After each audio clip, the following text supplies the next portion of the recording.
welcome to the 9 to 5 podcast. My name is Roland Tanner. I am Joel McLeod. And this week we're going to take a look at the second party platform that have already got their platform out into the public, and that's the Green Party of Ontario. A few weeks ago we had leader Mike Schreiner on, and everybody's listened to that by now, but the platform obviously goes into a lot more than you're ever able to have through an interview. And like we did last week, we're going to kind of look at some positives and some negatives. We can't deal with everything, so we'll just, our impressions, and certainly we always recommend to everybody that you go and take a look for yourself. And how you might go and take a look is something we'll come on to at some point before this half hour is up. But we'll start off with the good stuff. And Joe, what were your impressions? Well, I guess my first impressions, and Roland, you are going to dead on agree with me on this one. Whoever wrote the Green Party's website needs to take another strong look at it, because from what we can tell, the party's platform is not one cohesive document. It is a bunch of little documents that you have to kind of search through and find it. We did find it, and we have to take a look at it. And I've been literally climbing up the wall for the last couple of hours trying to find all the different bits of the Green Party platform so that I could read and comment on them. Along the way, I twice downloaded the platform from 2018, which, the fact that I found that first is something of a concern for the party, I would suggest. Yeah, Mike, if you're listening to this, if anyone from the Green Party is listening to this, your platform document is a 2018 document, and we know that because the letter from the leader says, let's make 2018 the one that screams history. The letter, so it's a bit of a faux pas, but we did find the modern, up-to-date policy platforms that they're running on. I'll be honest, there's only 3 items that they really seem to be focusing on, 3 sections, and that's. I'll chime in to say that those 3 sections are very detailed and they have a lot of information. And me personally, when I read through them, I liked what I read. So those are really there's only 3 things, but they seem to do those things really, really well. And so, of course, the Green Party. So let's start off with their climate change platform. That's what everybody's going to associate with the Green Party. I thought it was really ambitious, as I would expect from the Green Party. They got, they're advertising that they want to have net zero carbon emissions by 2045. Introducing a zero carbon law to work to bring down carbon emissions in the province to net zero, and keeping with the climate change accords and whatnot. Now, whereas last week we talked about the NDP platform, which was going to bring back the cap and trade policy that the Liberals had before Doug Ford scrapped it. This time, they're basically just going to say, no, we're doing carbon pricing here in Ontario. The Greens are basically saying the carbon pricing scheme that the feds have, that Justin Trudeau introduced a few years ago, basically the Green Party is saying, we're going to take that and just put that here in Ontario. So the carbon pricing will start at $25 per ton, move up to $300 per ton. They're saying by 2032. And yeah, and think that to me was the big thing. And of course, along with all that, there's a whole bunch of other things, but that to me is the big kind of, that's going to be the core around how they're going to fund these changes and the investments needed to bring down our carbon emissions. Which I like. I mean, I think Ontario should control its carbon pricing. We should take back from the feds and reintroduce. I like this one better than the cap and trade, because it's straight up understandable. We know how much we're going to be bringing in, and we don't have to worry about basically creating another market. The other part was that they're going to bring in the electrification of public transit and heavy investment in electric vehicle affordability. I believe they are going to bring in a tax credit for. Sorry, I'm just trying to look it up here, and but they are going to bring in a tax credit for EV vehicle purchase here in the province, which is always good, especially given the current price of gas. I mean, by God, how can you justify any of that, or what else? So there's all those fun things. Climate. I thought the climate policy was spot on. And then, of course, there's also preservation of green space and watersheds. And another thing that I thought was interesting, because we had on the Halton Conservation Authority while back to talk about the conservation and how Doug Ford was weakening their power. the Green Party is going to reverse that, and they want to strengthen conservation, protect our water, protect our waterways here in the province, which is definitely a good thing in the long run. If I remember rightly, the ND said they'd undo what the Conservatives have done in terms of undermine too. So, yep. You would expect the Green Party to go the furthest in terms of what they say they're going to do on climate. They're a climate party. They're the climate. If they're caught being more moderate than any of the other parties, something's wrong.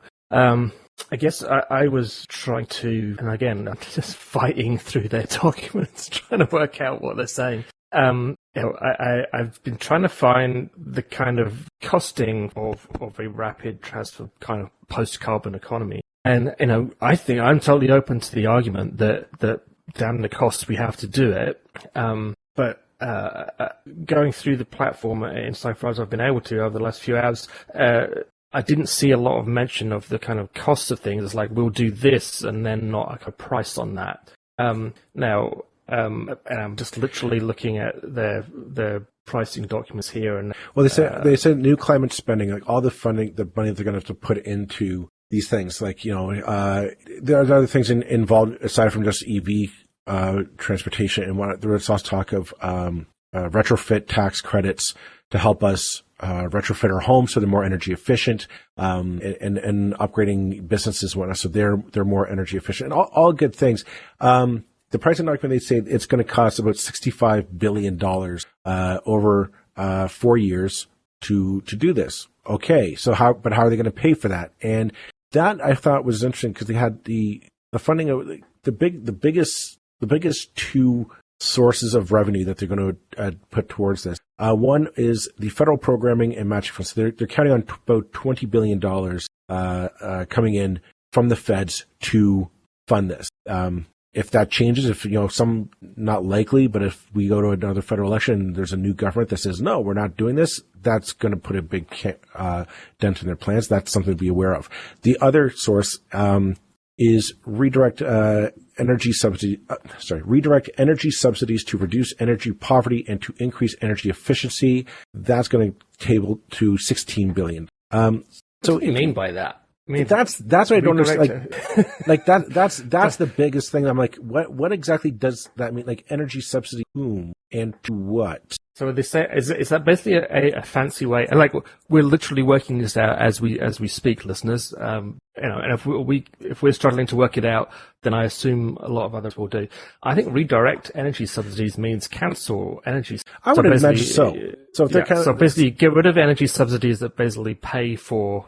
Use that money to fund other things. Okay, I mean, just use plain English, guys. Well, no, we're going to cancel them. They did stop fossil fuel subsidies, except for farming and fly-in and disc communities, $2.5 billion. So again, redirect energy subsidies. I don't know what that energy subsidies is a very broad term, and I don't know if there's $16 billion of that in the province going to any one. I assume to multiple industries and what have you. I mean, I know I'm not getting any subsidy to reduce my energy. Yeah, and there's some congestion charges. I know what congestion charges are. That's charges for going into city. Charges for driving. $6.5 billion. Okay, that's fine. That's a policy I expect from the Green Party. That's fine. I mean, you can be pro or against that policy. I get it. Dedicated adaptation levies on parking and fossil. Again, I don't know what dedicated adaptation levy is. It'd be nice to explain that. $8 billion. It's another kind of tax. I mean, they're talking about taxes. Yeah. Well, what gets me is, like, if we go back to the promise of a carbon tax or carbon pricing, I want to put that in the proper terminology. So carbon pricing, the federal government, rather than funding anything, they just say, no, we're going to take that, we'll return it to you in a tax rebate at some point when you file your taxes. And the Green Party is saying they're going to do the same thing, but just here in Ontario. My question would be, why wouldn't you steal a page from the Liberal playbook back in the day and say all that money that you'd be recouping from carbon tax, carbon pricing, that you'd be couping in from all these industries here in Ontario, why wouldn't you use that to fund this plan, right? Why wouldn't you put that into all the new technologies and the tax subsidies to help us retrofit our homes and our businesses to make us more carbon neutral. all this stuff that you have, and to pay for now they're talking about massive investments in EV infrastructure, which is needed, upgrading energy and all that stuff. All this stuff that needs to be done, why wouldn't you just have the carbon pricing scheme pay for the majority of that? I do question that logic. Yeah, it's carbon for 2 billion. Yeah, I don't know. I mean, they kind of are, but there's a whole, there's about 8 items which are new income items that we based on various kinds of taxation based on carbon in one form or another. What gets me though, is, and the dangers I think about their plan, is that they're basically counting on the federal government to basically pay for it. Certainly pay for a third of it. Yeah. And if the federal government changes its priorities, their whole climate plan might go belly up. Something to be concerned about. There's lots of good stuff in here. There's lots of stuff that other parties have. Yeah.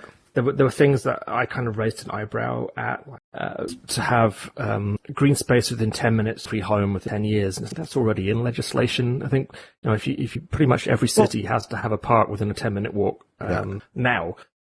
So it's, those kind of things irritate me when you see that, because it's either misleading or stupid. I'm not sure. On that note, let's move on to the next point of pride that we found, and that I would say is their housing plan.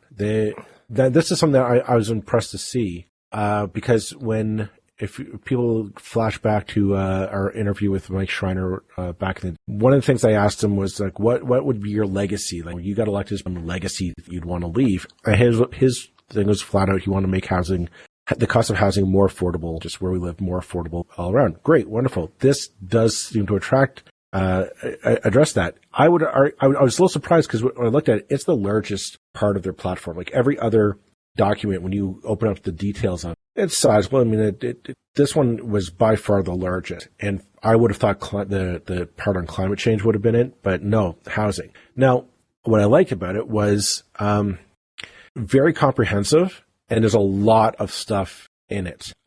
Where we had issues with the NDP plan, mostly that it didn't really address anything, and I thought it fell short. And it really, I could still go through it, and I could probably pick out 100 things that I missed the first time I went through it. It's very detailed. And basically, one thing I thought was highlight is they're committed to the 15-minute city. That concept of how we're going to develop our cities, which is something we've been talking about for a while. They want to stop sprawl, protection of farmland in the province. And this is another thing that I thought was interesting. The document actually talks about Ontario Land Tribunal reform and the reduction of ministerial zoning orders. And this one I got to point out. This one I was excited to see, inclusionary zoning. This is something I've talked about many times on this podcast. So if you're wondering what that means, is basically new development. They would put into law a percentage of that new development would be geared towards socialized or subsidized housing. The local municipal housing corporations would take on a percentage, and the percentage, ladies and gentlemen, is, drumroll please, 20%. So you don't have to worry about the nitpicking and, we'll give you 1, 2, or 3. No, 20%, whatever their total units in a new condo tower or in a housing project that they're going to be developing, 20% of those units, whatever the total unit is, agreed to, 20% of those goes to inclusionary zoning, which I was very excited to see. That is good. I mean, so the Liberals' inclusionary zoning option, it's in place. I know it's something campaigning in 2008, mentioning as a tool that City using. My understanding is not much, I think. And 20%, that's a big number, and it could be good. I mean, one of the things is, I'm not sure if they can maintain. So if you build a tower block and you say, okay, 20% of the affordable, and you sell those affordable rates, and by the way, what definition of affordable is a moving target itself. So an affordable unit in Burlington right now, $1 million, blows my But you sell, basically, if you then sell it at below market, well, all you've done is just sold something at a discount, and the next person can sell it a week later for its value. So, there's only so much detail they can go into. I like the idea of it. The other Yeah. thing that I thought was interesting was like a seed fund for co-ops of $100 million to help co-ops expand and open their books and that. And the other That's thing was definitely a good. Yep. No, I mean I'm a huge fan of co-ops, so I'd like to see more. I'm giving you kind of the coldest because it's a big document. The another thing was the short-term rental registry seemed like a good idea. So places like the Airbnbs that you'd actually have to register on there, so that the long term, when you go and you move there I plan to live here for years. You don't have to worry about like the people Airbnb it and renting it. Taking that off the market, which is good. There seems to be. I'm going to sum it up because we also have one last section to talk to, and I don't too long.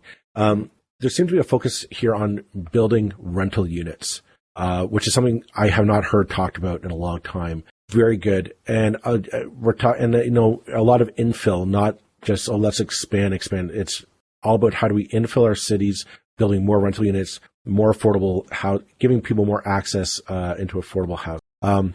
So I'm going to say that, and I just want to jump on to, before our break, the last part of their platform, which is mental health. I thought reading it, I thought it was more, we talked about how the NDP we gave big points to the NDP last week, for their inclusion of mental health in their platform. This one, does donuts around the NDP platform. This is clearly mental health is a big part of the Green Party's platform. I think it appears to be more holistic. Now, this is where Roll and I differ. I think the way the platform seems to be talking about trying to incorporate this into OHIP, with the idea of this being, they compare it to if you went to your doctor and your doctor diagnosed with some cancer, say, God forbid, you wouldn't wait 6 months to a year to begin your treatment. They say, we've diagnosed a tumor. On Monday, you're starting your treatment. We're going to put you in chemo or radiation or whatever have you. But you start Monday. You're going to this clinic, talk to this doctor. They'll get you set up. You start your treatment, and we'll see how it goes. That's the approach that it sounded like they want to take with mental health. You get diagnosed with an illness, a mental health illness, or whatever have you. They say, okay, Monday you go to this clinic, you talk to this doctor, you start your increase the funding of 10% of the overall healthcare budget will be 10% of it will be given to mental health part of it. And the big thing I thought was interesting, how they plan to pay for it. A big part of that is, remember those stickers that Doug Ford said we don't have to pay for anymore? The Green Party would bring them back, and this is how they would pay for this addition onto the healthcare, combined with other promises of federal funding, of course. Yeah, it's my role today to be trying to think. You're playing the angel on one shoulder. I'm going to play the devil, and we'll come back to more points after the break, like we did. I don't share your level of I mean, it's good. It's really good that we looked at two platforms so far, and they've both really placed mental health as a central kind of plank of their platform. That's awesome. We're really starting to see. It's an issue close to my heart, which is probably why I'm playing the devil role on the shoulder today, because I'm kind of in a bad mood.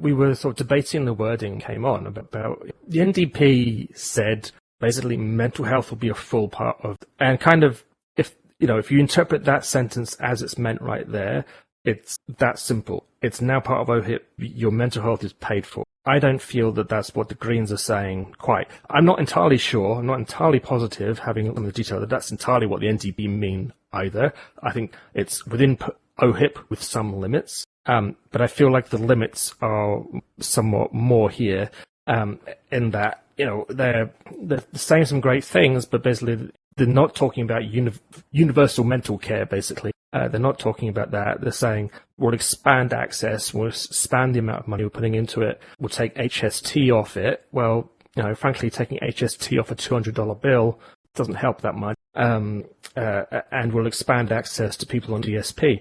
Well, those are nice things. I don't see that as universal mental health care that I'm looking for, where you have a GP and you can have a therapist. End of story. Whenever you need one, just what we should be working towards. Mental health care is healthcare. I would say this, interesting, before we go to break, I do want to say, like, when they talk about mental health in their platform, the Greens do a bold choice of associating housing and your economic well-being with your mental health. Part of their mental health plan is to create more affordable housing for people. And the other thing is they'll want to bring in a universal basic income, which I thought interesting where they decide to emphasize those two aspects, because we've had people on here who've explained economic precariousness, uncertainty of your housing situation. It's brutal for your mental well-being, and it tends to exacerbate the issues there. So I thought that was an interesting and a bold choice, and I do want to applaud the Green Party for making that connection, that distinction. On that note, we're going to take a break, and we're going to come back, and I'm going to let Roland just crap all over this this thing for the next half hour. Just kidding. Yeah. Okay. And we're back. So the first half we talked about what we liked about the Green Party platform. And there's only three things: mental health, affordable housing, and climate change. And here's where it gets bad. That's it, people. Those are the only three things we found about anything in the platform, that they have very long, detailed documents on each of those topics. That's it. I'm finding it amazing that a party that wants to govern for the entire province, there's absolutely nothing on education. I've scrounged all over that website, and I cannot find a current document for 2022 on what they will do to address the education system here in Ontario. Very, very bad, just bad showing. Outside of mental health, there's nothing on healthcare. I didn't see anything to address the shortage of nursing, the overworked doctors from COVID. There's nothing on that. The backlogs in wait times for surgeries and treatments and whatnot, that because of COVID, there's no talk about how we're going to just really tackle that.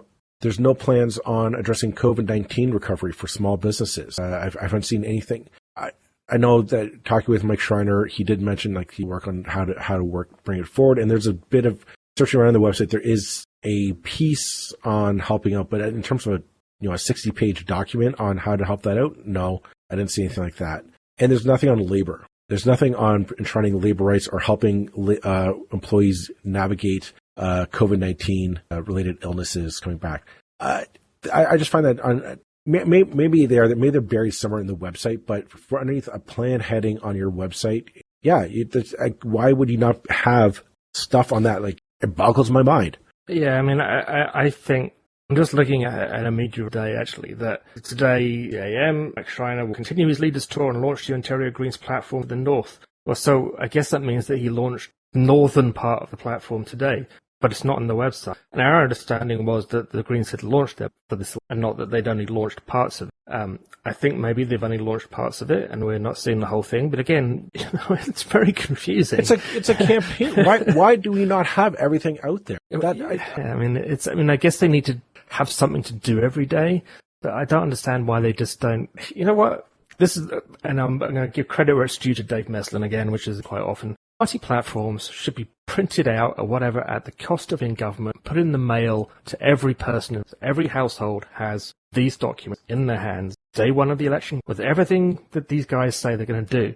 The fact is, no one reads the platform like a few geeks like us do. And to be honest, previous elections, I haven't read them. I've gone on whatever I hear on the news, just like everybody else does. I mean, I have read them on and off over the parts of them, but reality is we don't pay a lot of attention to the actual things that people say they're going to do. And then we complain when they don't do them. It's like, well, were you paying attention? So we have this crazy situation where parties will delay their platforms to incredible. I mean, I think didn't we have it in the federal campaign? I don't know if it was the last election or the one before, where it's the platform came out 2 days before election day or something like that. I think it was. It's we're meant to be judging you on what you're saying you will do over the next 4 years, and you're not even telling us. It's a crazy state of affairs. That's a general point, not about the Greens. I think they just need a better web designer. I'm sorry, it looks nice, but it's a pain in the ass to find it on your website. It's just really made my last 3 hours kind of more painful than they needed to be. I thought I found a comprehensive 103-page document on their. I thought we would have to redo our entire episode here, Roland, but now I'm realizing, nope, this is still from 2018. I've now downloaded the 2018 platform 3 times. Well, that's the thing. Every time, no, that's 2018. We need. I mean, this is not really at this point. We're just bitching about the rotations, but these things are important. When you make it this hard for people to know what you're planning to do, you're expecting people to vote for you. I mean, I know these guys have a fraction of the budget of other parties, certainly a fraction of the budget of They have a tiny staff, if the staff, I don't know how many. Yeah, but they've also had 4 years to develop a platform, and that's the thing. Like, their website is still woefully out of date, because I was looking at, they have something here on education, and it was continue to reduce kindergarten class size beyond 2018 to 2019 through a systemic and sustained application of class size caps that bring kindergarten class sizes in line with it. Like this, like the stuff that you do have on the website is from 2018. You cannot run to be the governing party of this province, and I say you can expect one because this current government didn't have a platform in the last election, but I want one. I want to know what you're going to do. I want to see where your priorities. The sad thing is the plan that they did put out, the documents that they're good. They're really, really good. That's what I want to see. It's like, wow, this is really well thought out and comprehensive policy. Where's the 60-page document on fixing education? Where's the 50-page document on how you're going to address the healthcare, the long-term care issue in this province? I don't see it. And I understand that, part of their climate change, they want to invest in green jobs and green technology and all that. And they're going to talk about helping to retrain the workforce. That's all well and good. And we need that. We need green manufacturing jobs, creating solar panels and batteries and all that stuff, green and what have you. But what about the restaurants and the boutiques on Main Street that are, they're talking about restaurants are not going to, they will not be thriving again for another 5 to 7 years. How, are we willing to write them off as a casualty of COVID after the fact? If you are, fine, but let us know that. Don't hide behind silence or the fact that we just haven't we haven't gotten around to releasing that 30-page document yet. That's coming next week. Bullshit. The election's here. We should be able to, people are asking questions and they're not going to come back to you a second time. Put it out there. Stand by it. If you don't believe it now, why are you going to believe it next week? Right? Yeah. I think overall your reaction to the platform as a whole was more positive than mine. And I felt that there's some nice words and a whole lot of not much detail in a few places. I mean, good words, but without the kind of bones or meat on the bones, so to speak, of how things will be done. I felt there's too much scope for saying, yeah, that's a great idea. How are you going to do it? How are you going to do it? How are you going to pay for it? Now, God knows, I'm sick and tired of the kind of politics which is like, how are we going to pay for it? Well, is it going to have more tax? And like, no. If we're dealing with a climate emergency, then probably things are going to be expensive, and I think we have to get our heads around that. The fact that we've not dealt with the climate crisis for the last 50 years means that the cost that we're going to face is going to be exponentially more.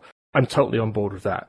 I just felt, much as these are long documents already, there was space for more meat on the bones, for instance, in the mental health section. In the housing part, one of the big announcements in the housing platform is, we're going to build 100,000 houses over 10 years. It's like, that's not your 100,000 houses. Those are the 100,000 houses that the federal government's national housing strategy is going to build. You can't claim those as that's not your policy. Well, you can say, we're going to do that with the federal government. Well, all the parties are going to do that with the federal government. You don't really have a choice.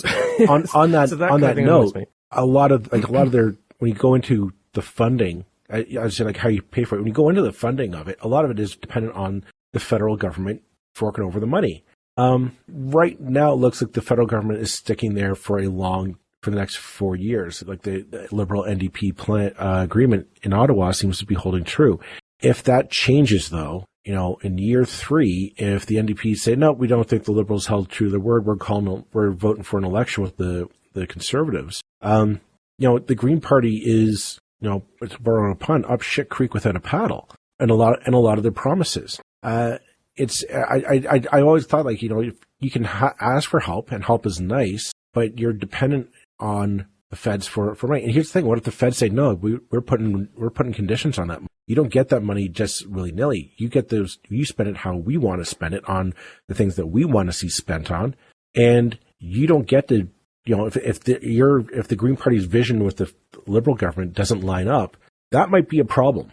And I think it's not a bad plan, but I think it's an Achilles heel in their plan that people should be aware of, and I hope that they are now. And they're probably not the first, not the only one to kind of make that mistake. But and there is the cornerstone of the housing strategy is the federal government strategy. They also say, to be fair to them, that they're saying end chronic homelessness, 60,000 supportive housing units. Actually, on basically subsidized housing, which is currently municipal, regional responsibility. They're talking about uploading the costs of that housing to the province. And actually, I think that's a good thing. I don't think Halton Region, for instance, is a particularly good level of government to be housing, to be dealing with subsidized housing and the poorest and most vulnerable in society. They do a very good job there. It's just not a priority never seems to be a priority. Well, I want to on that note, I want not the socialized housing bit, but the federal promise to build the 100,000 rental units. Here's something that needs to be taken into effect, and you and I are former liberals, born again neutral. The federal government does not have a strong track record of following through on its. I invite anyone to ask the First Nations of this fine land how the promise of ending boil water advisories has gone for them. And, well, enough said. So, we're coming up on 40 minutes. I've said all I can say on the Green Party platform. I guess I would sum it up as it's ambitious, it's bold. I like what I've read so far.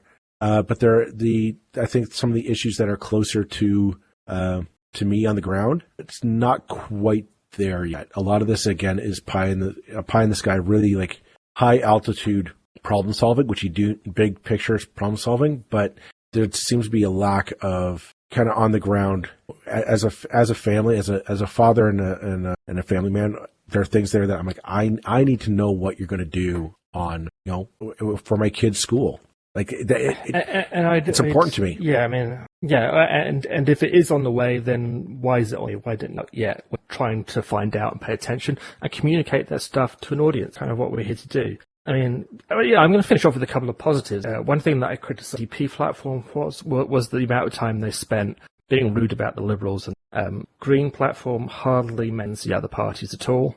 And good on you. I don't care about what you think. I care about what you're planning to do. So good on them for that. I mean, and there's certainly there are good ideas in here. I share my overall feeling of, despite how long some of these documents are, that there's a lack of detail about when, and a use of kind of unclear language around what's basically, new taxes to pay for. Just be honest, you're the Green Party, you do green things, you're going to put taxes on things that aren't green. That's fine. We understand. I don't think they're going to turn anybody off. You might win a few votes from. And I'm not saying they're not being honest, just saying that use clearing you can.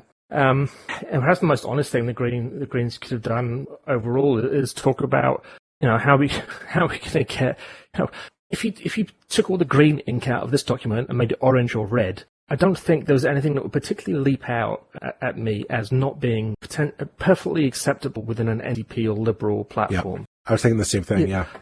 The ink colour doesn't matter. I could get behind this platform if I was a volunteer. I could get behind the NDP one. There's a few things I've raised eyebrows at. It's like, oh, well, I think I know which union put that line in with you. And I'm sure when it comes to Liberals, I'll be like, yeah, I know where that's coming from. But not much. You said this was a Liberal platform, I'd buy it. If you said it was an NDP, I'd buy it. Why the frig are we going through this process? Well, we're going to have, by all evidence suggests, we're going to have a second majority PC government elected by well under half of the population because you three different colours of progressive can't get your stuff together. You know what? I think that's a good cliffhanger to leave this episode on, because next week we'll take a look at the Liberal plan, which was, I believe, released today. We'll take a look at that next week and bring our analysis of that to you. And I'm not going to suspect that we're going to, that exactly what you just said, people can say it, I'm nodding my head to. I think we're going to say like the core tenets, like the core, the principles of the issues, where they view the priorities are all going to be similar. It's the devil's in the details, right? They want to, want to raise taxes this much, and they want to fund things at a different level. Like that's the nitty gritty, nitpicky stuff that you can negotiate around. But like the core tenets, like, no, we need to fund climate change. We need to go to EV technology on the roads. Like these core fundamental things are all there. I don't want to spoil it, but I'm going to suspect you and I are just going to be banging our heads against the wall, saying like, why is there no formal agreement? The three parties to just let's cooperate and push this stuff through. It's, you know what? But it's heresy. I mean, yeah, let's end it right at that point. But I'll just, because as is my want, I can't shut up. That was your cue, Roland. That was your cue. I know. I'm sorry, Joel. I've just messed up your fantastically well-crafted thing. It's the kind of mood I'm in for messing. But yeah, we know, good friends within well, I probably have good friends, I can say, within all three of the progressive parties. Some of them were previously in other parties, now in other parties, whatever. I don't care. And the heresy within all of them is to say, you know what, we're basically the same thing, right? Because, if you're an NDPer, it's like, the Liberals are just as bad as the Conservatives. And the Liberals are like, the NDP are all in the pockets of the unions. And the Greens are like, and it's horseshit. No one except for party members and the party high-ups gives the remotest crap about any of this We're stuff. We're just going to be talking about this at the end of the election. This will be they're foreshadowing our election night analysis. But anyways, that's it for now. Tune in next week. We'll take a look at Stephen Del Duca's plan for Ontario. All right, folks, take care. Bye-bye. Bye.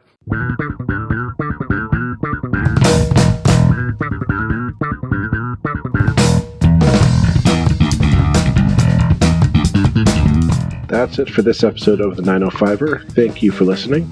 As always, you can send us your feedback, thoughts, and concerns or ideas for future episodes to our email, info@905er.ca. We'd love to hear from you. You can help us keep the 905er going by financially supporting us through Patreon as well as PayPal. Visit us at 905er.ca and click on the support tab. As well, links are in the show notes for your convenience. Lastly, you can find us on social media. Search for _905er on Facebook, Twitter, Instagram, and LinkedIn. So long for now. See you next time.